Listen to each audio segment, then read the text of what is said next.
and welcome to Jamaica Magazine. I'm your host, Theodore Henry. Although yesterday was National Grandparents' Day, let's extend the love today and every day to grandparents and other elderly people in our lives. After all, a grandparent is a little bit parent, a little bit teacher, and a little bit best friend. Come, we have another stimulating show, starting with the news. The Joint Select Committee of Parliament considering job descriptions, codes of conduct and performance standards for parliamentarians wants to hear from you. Send your opinions in writing by Tuesday, October 3, 2023 to Clerk to the Houses, Gordon House, 81 Duke Street, Kingston. Or email us at clark@japarliament.gov.jm. Visit the Parliament's website at www.japarliament.gov.jm for details.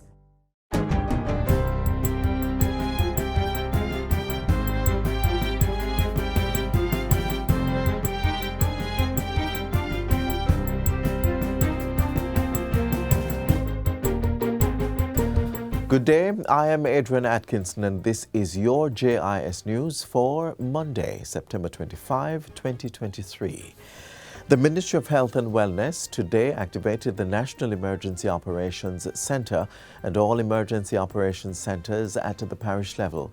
This follows the declaration of a dengue outbreak by the ministry over the weekend. The centres will monitor and report on all areas of the outbreak with a view to minimising the cases across the island. On Friday, the ministry's National Surveillance Unit advised that Jamaica has surpassed the dengue epidemic threshold for July and August and is on a trajectory to do the same for the month of September. The data showed that the country recorded 565 suspected, presumed and confirmed cases of dengue as at September 22.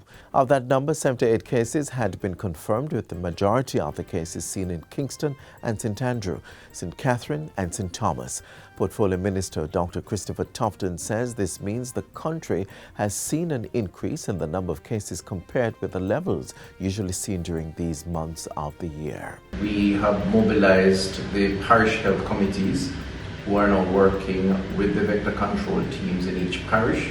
We have over 213 permanent staff, about 500 temporary staff, and we are now recruiting another 600. These are the persons who will go into the communities, will give the brochures, will inspect breeding sites, the drums, the solid waste, to try to control the population and to inform the public as to what they need to do. Dr. Tufton says the ministry has expanded the engagement at the community level and will provide resources to stakeholders to undertake dengue mitigation strategies. These include the removal of bulky waste and drain cleaning exercises across the country. All to all, we are responding. The government spent some 300 million Jamaican dollars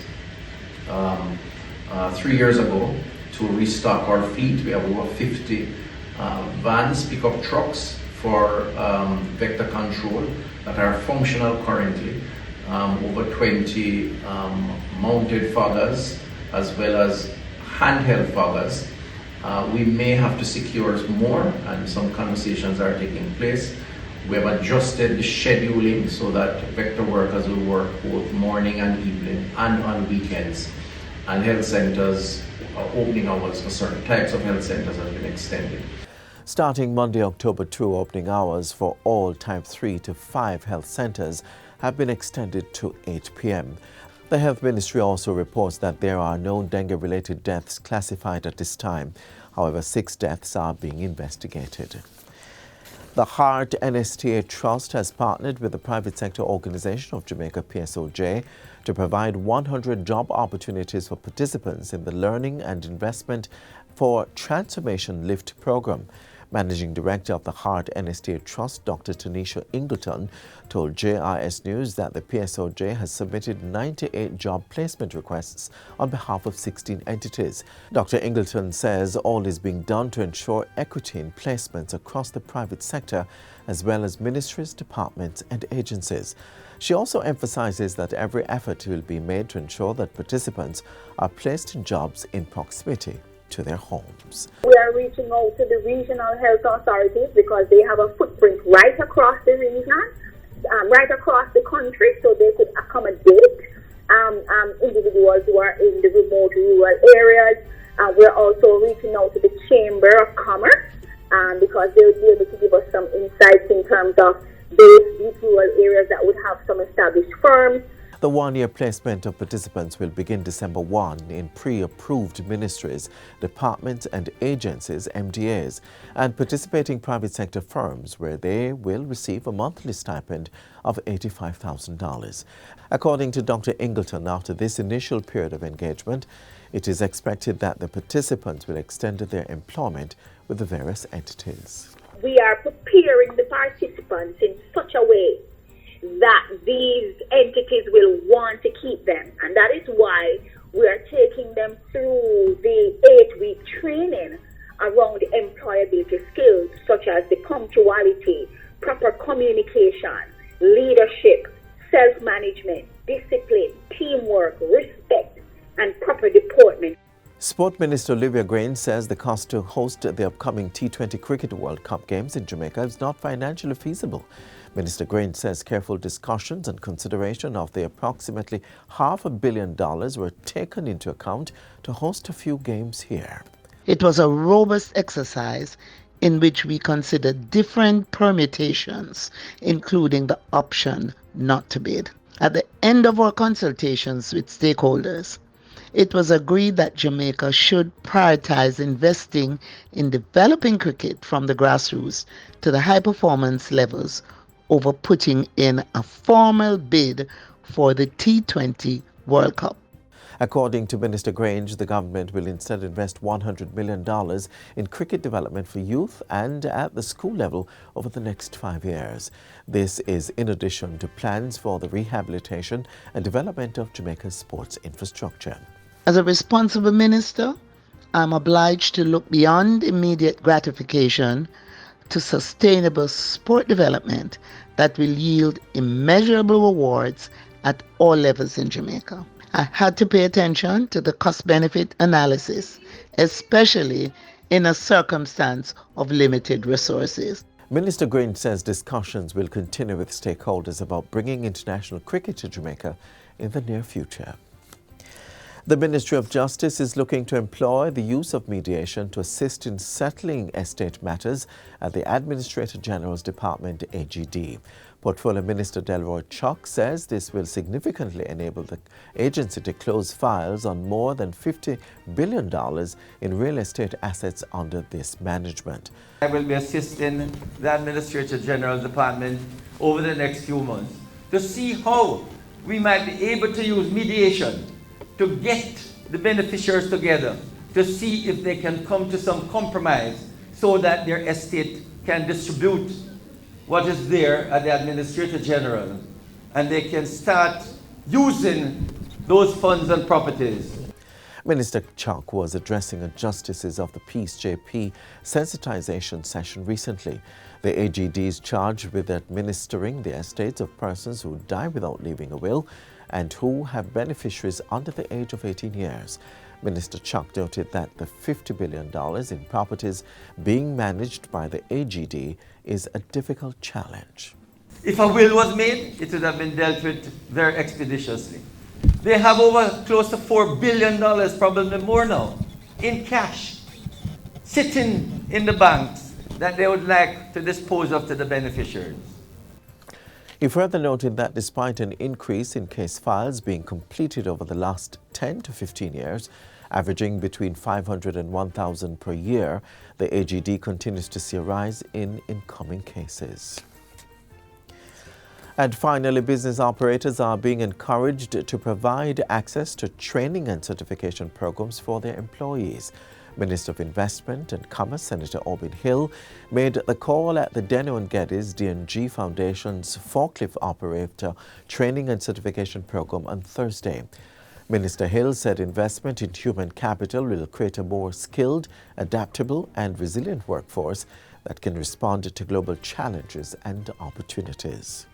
This tremendous initiative, providing training opportunities for young people who would otherwise not have the access, demonstrates the Foundation's commitment to making a positive impact on lives of the Jamaican people while simultaneously enriching communities. I want to congratulate Red Stripe for what they're doing and asking other Jamaican companies to step up to the plate. 20 graduates completed the inaugural program, which is aimed at boosting the employability of marginalized youth who will benefit from internships with several participating companies. Director of the D&G Foundation, Diane Ashton Smith, said the initiative aims to address the shortage of forklift drivers in the manufacturing sector. This is something that is a very key component of our supply chain. And so our partnership with Project STAR and Dex Management and Logistics Services Limited not only addresses this shortage, but also creates sustainable socio-economic opportunities for at-risk young people. The forklift training program was executed in partnership with the DECS Management and Logistics Services Limited and Project STAR Social Transformation and Renewal. And that's it for JIS News Today. I'm Adrian Atkinson. Thank you so much for watching.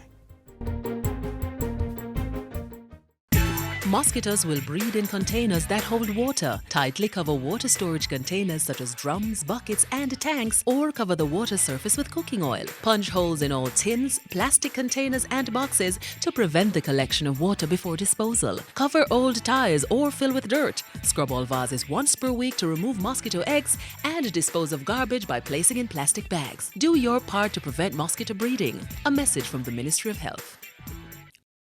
A means of communication that today's generation knows little or nothing about.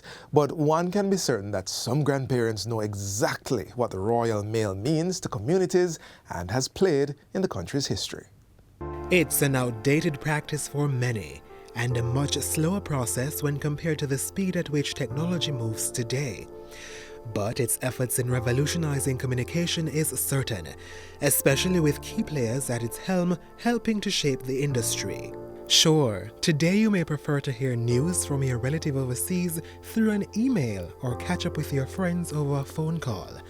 But in times past, these technologies seemed unattainable and postal services a need.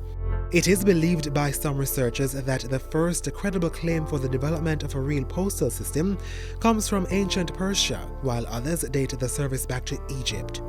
Whatever the case, through varied stages of development, the postal industry kept the lines of communication open across the world. In Jamaica, it began in the 1600s, making the island the first British colony to have an established post office, and the Royal Mail kept the industry booming.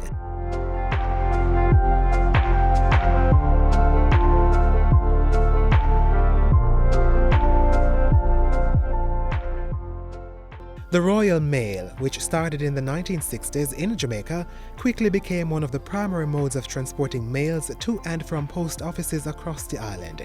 With its office located in Kingston, the Royal Mail collected letters or parcels from the Central Sorting Office and other post offices and agencies for distribution right across the country. Many Jamaicans can remember the Royal Mail vans moving letters around. Captained by Charles Moore, the reach of the company quickly grew as he sought to ensure his vans went to every nook and cranny of the island. He had all these little red buses that would go to pick up the mail. And in the mornings, we would go in early because there's a schedule for the drivers to take the little buses down to the Central Sorting Office. From that, they would collect the mail and then go deliver it where they were supposed to. And then they would come back in the evening with the empty vans. The mail industry at that point in time was significant. It made a significant contribution to business development because that's how you got your correspondence. That's how you'd get a letter. And the mail brought news.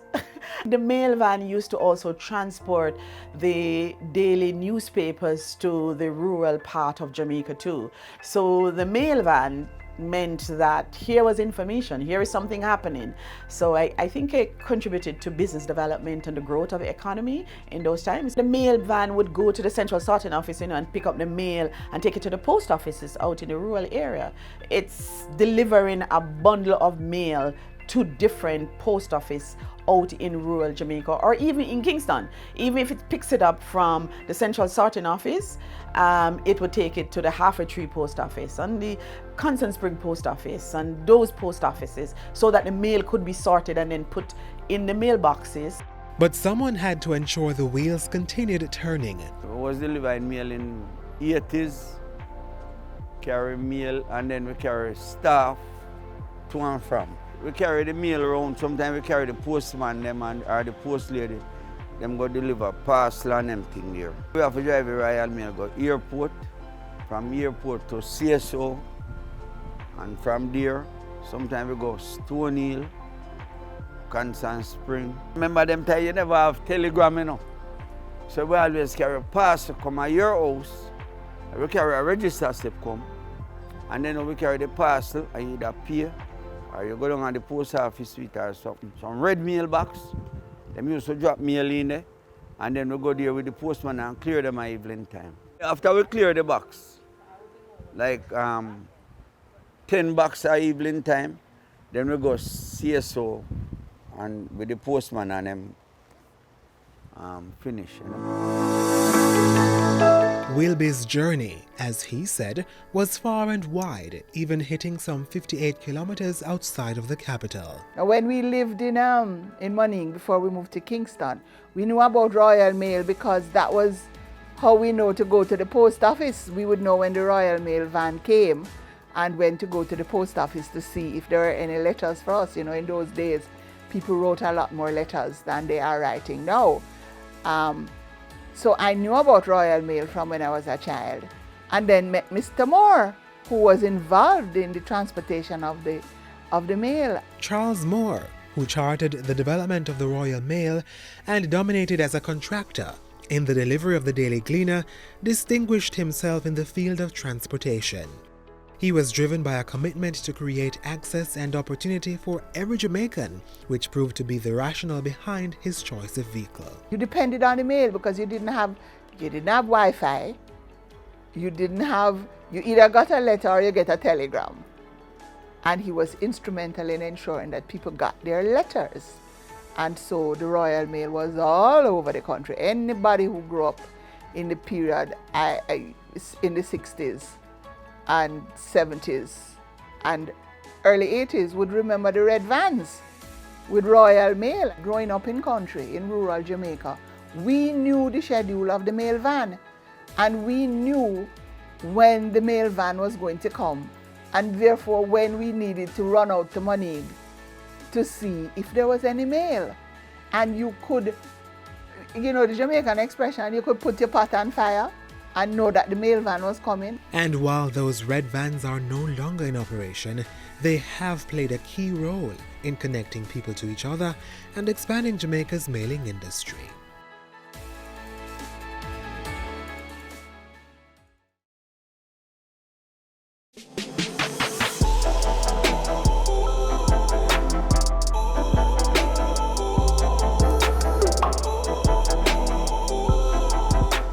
Every child is a unique individual with different traits and personalities. But as a parent or guardian, do you know your child and their needs? We all progress in small steps. So, before passing judgment on a man, try to walk a mile in his shoes to experience the world from his perspective. Considering the foregoing, the following account highlights an institution using its resources and influence to assist students who have entered its doors. A support system anyone will be grateful for.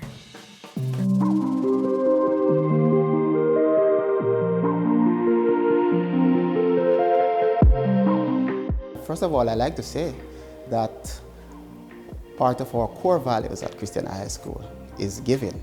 I'd like to emphasize that. At Christian High School, we have a very robust program through our guidance and counseling department who constantly do needs assessment of our students to ensure that all our students are benefiting from this program. And so we have a wide range of things that we do, from ensuring that students are taken care of where bus fares are concerned, for lunches, uniforms, books, stationaries. We even go as far as assisting students with their CSEC examination payments. Since my tenure here as guidance counselor over 11 years, we have started what is called our welfare program in the guidance and counseling department.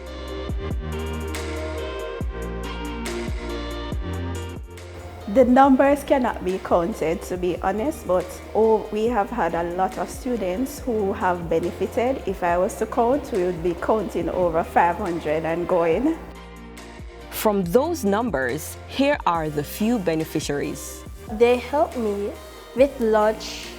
I benefited from the welfare program by receiving financial help and help with purchasing school clothes, shoes, and so on. I was benefited with financially for getting uniforms and bus fare and to come to school. Our program also assists with school shoes. We have received donations from past students overseas from time to time. So we get shoes, backpacks, stationery supplies, and those things. So yes, we have assisted students. Sometimes we might see a student come into school in slippers because they are in need of a shoes, and we have reached out to them. If we don't have it readily on hand in the office, then we collect donations, or from our welfare drive or funds, we can purchase shoes for those children.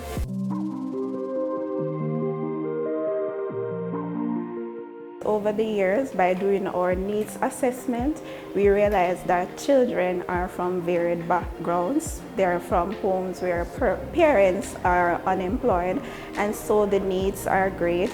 So we, as a school, we have decided to launch this welfare program so that we can assist these students to stay in school, because education is very important and children cannot learn if they're hungry, if they're in need. So this is one way of reaching out to them.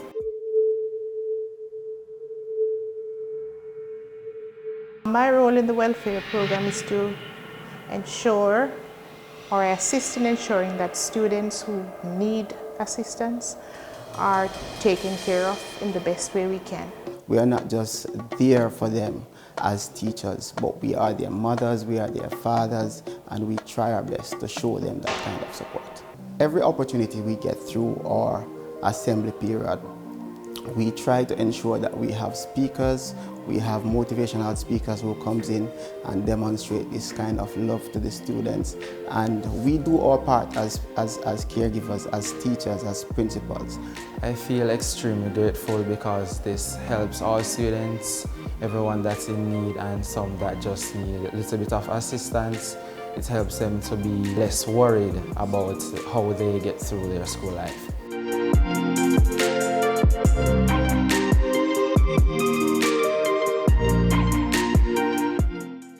The alleged healing properties of essential oils have made these products in-demand commodities. Not only do they help to make living better, but their production and sale also help to boost the economy. Let's find out more in this feature.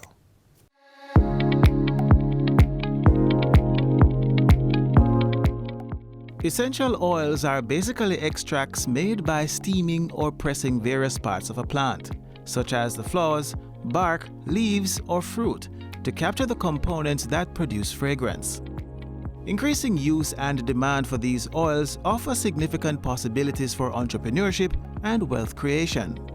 And more Jamaicans now have the opportunity to tap into this income stream through the newly created Jamaica Business Development Corporation JBDC Essential Oils Incubator. The Essential Oil Project presents an opportunity for manufacturers across diverse industries such as food processing, fragrance, and cosmetics.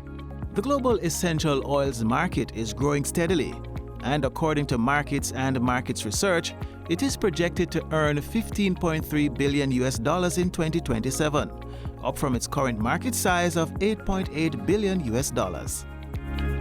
To secure a slice of this pie, planning and implementation for the JBDC's Essential Oils Incubator project began in 2021. It followed a review by the Public Investment Management Secretariat, PIMSEC, and approval by the Cabinet. The project seeks to stimulate more local entrepreneurship development and support for rural and vulnerable communities, import substitution, and promotion of export. So we actually got 15 million as seed money to set up the incubator. And that for us was a major achievement. Farmers growing plant materials for the essential oils industry can now utilize the facility to add value to their production and even more. This is another firm indication of the government's push to develop the value chain in agriculture and to strengthen our non-traditional industries.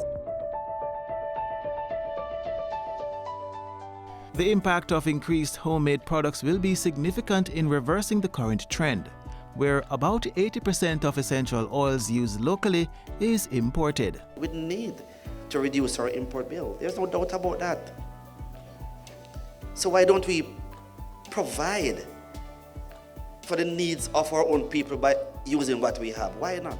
The model being promoted entails, one, a facility that provides incubator space for use by clients who will process their own raw materials, stimulating entrepreneurship within and in their surrounding communities. Two, capacity building to be targeted to our processors. This group will benefit from trainings in product development, good manufacturing practices, supply chain management, and business development skills. The JBDC Essential Oils Incubator is a 2,400 square foot facility. It is equipped with amenities for washing, chopping and sizing raw materials, as well as steam distillation units of varying capacities. It also boasts a manual and an electrical 20-liter hydraulic press for mechanical extraction. This is useful for persons doing cold press oil.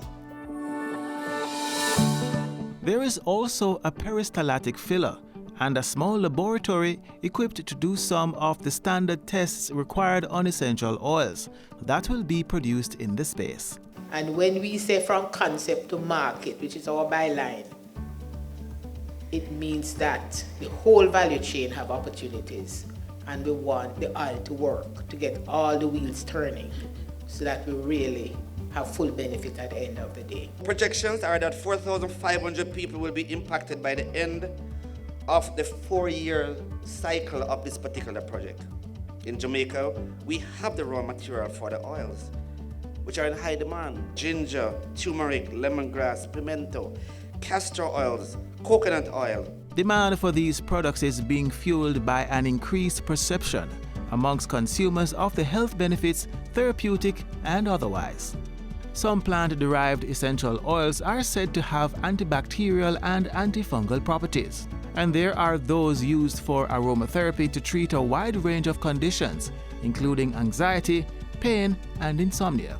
So farmers, consider how you can take advantage of this new facility that JBDC is making available and engage them for the necessary partnership. They are providing a facility as well as training on good manufacturing processes, supply chain management, and business development skills. It's not just growing.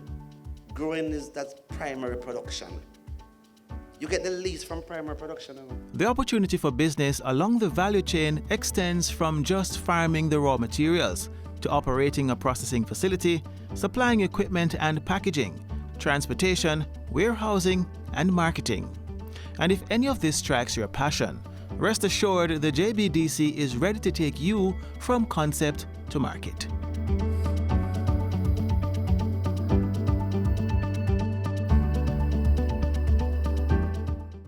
Thank you for being with us today on Jamaica Magazine. Join us again tomorrow for another interesting journey. Of course, you can visit our website, jis.gov.jm, for more news you can use. On behalf of the entire team, I'm Theodore Henry. Thanks for watching.